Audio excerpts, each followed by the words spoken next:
Though Jewish beliefs are centered around the Hebrew Bible, Tanakh, Judaism includes other important texts. These include the Talmud, Midrash, Kabbalah, Zohar, Shulchan Aruch, and various commentaries. The Talmud, consisting of the Mishnah and Gemara, is a central text that interprets and applies Jewish law and tradition. Midrashim are collections of rabbinic interpretations of biblical texts, often including legends and folklore. Kabbalah and Zohar delve into Jewish mysticism. The Shulchan Aruch is a code of Jewish law. Influence on Jewish history and thought. Books like the Apocrypha and Pseudepigrapha provide context for understanding the development of Jewish thought and the emergence of different Jewish groups like the Pharisees and Essenes.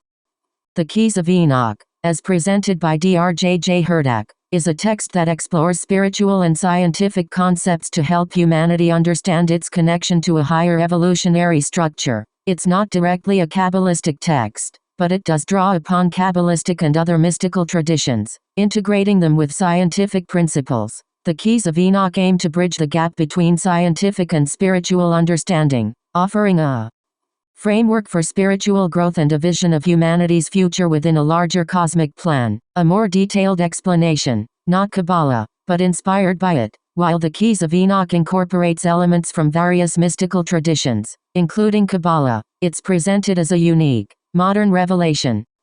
The Lesser Key of Solomon, a 17th-century grimoire, draws heavily from Kabbalistic and Talmudic teachings, particularly in its use of spells, incantations, and its conceptualization of demons. While not explicitly Kabbalistic, its roots in Jewish magic and the broader Hermetic tradition, which itself is intertwined with Kabbalah, are clear.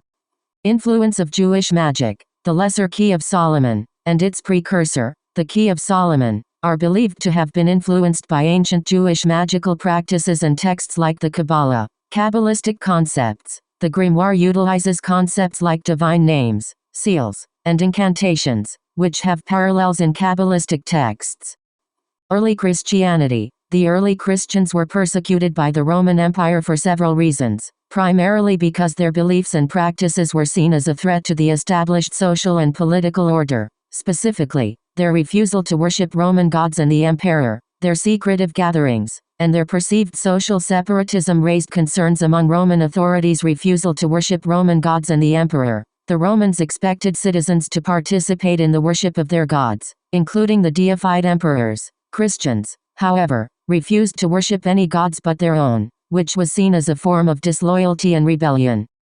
Social separatism. Christians often kept to themselves, which led to suspicion and rumors, with some Romans fearing their secret rituals and seeing them as antisocial. Political threat. Some Roman leaders viewed Christianity as a subversive force that challenged the authority of the state. Their refusal to participate in state rituals and their emphasis on a kingdom not of this world were seen as undermining Roman power. Accusations and scapegoating. Christians were sometimes falsely accused of crimes, such as the Great Fire of Rome in 64 AD, and used as scapegoats to deflect blame from Roman authorities. Economic factors. The decline in support for temples and traditional religious practices, partly due to the rise of Christianity, also played a role in the persecution. The Catholic Church, as an institution, wasn't merged with Rome in a single event. However, its close relationship with the Roman Empire developed significantly in the 4th century. Initially, Christians faced persecution in Rome. Historical sources state that the Edict of Milan in 313 legalized Christianity, and by 380, the Edict of Thessalonica made Nicene Christianity the state religion of the Roman Empire. This shift led to the Church becoming intertwined with the empire's administration and culture, particularly in the western part of the empire. Early Christianity in Rome. Christianity began in Rome in the 1st century and initially faced persecution. Edict of Milan, 313. Emperor Constantine's Edict of Milan ended the persecution of Christians and allowed for the practice of Christianity. Edict of Thessalonica, 380. This edict made Nicene Christianity the state religion of the Roman Empire, solidifying the Church's position within the empire.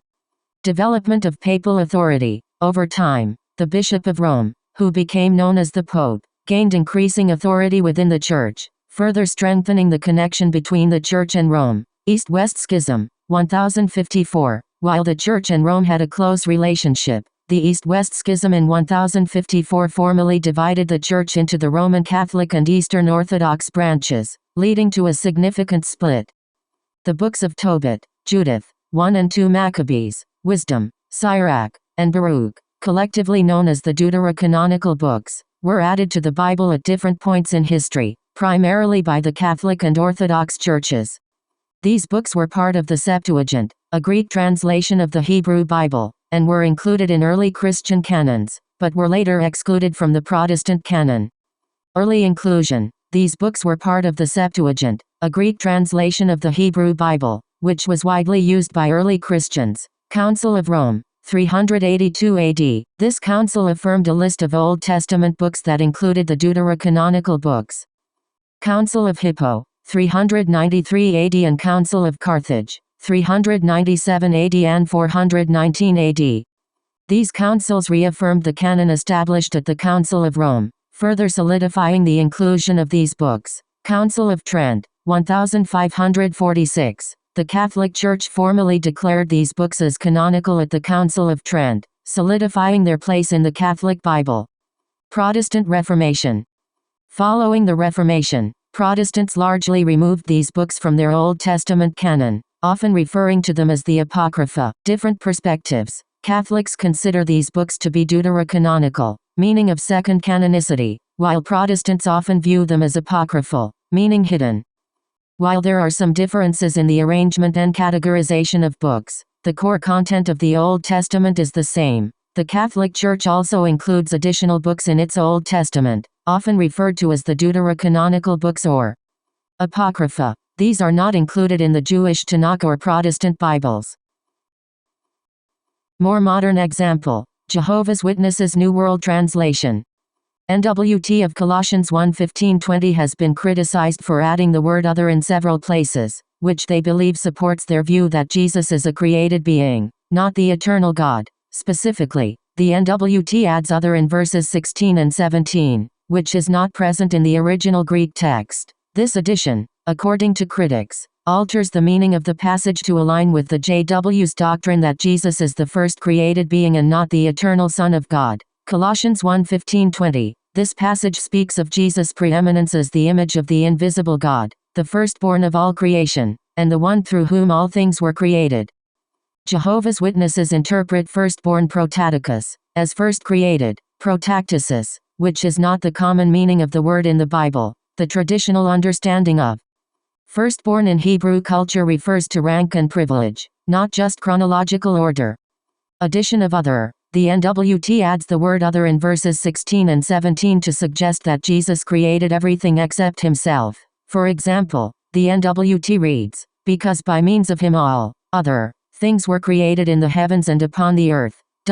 This addition is not present in the original Greek text and is seen by critics as a deliberate misinterpretation to support their theology. Impact on doctrine. By adding other, the NWT implies that Jesus was created by Jehovah, thus denying his eternal nature and co-equality with God the Father. This aligns with the JW's belief that Jesus is a created being, not the eternal Son of God. Critics argue that the NWT's translation of Colossians 1:15-20 is a biased interpretation that contradicts the traditional understanding of the passage and undermines the deity of Christ.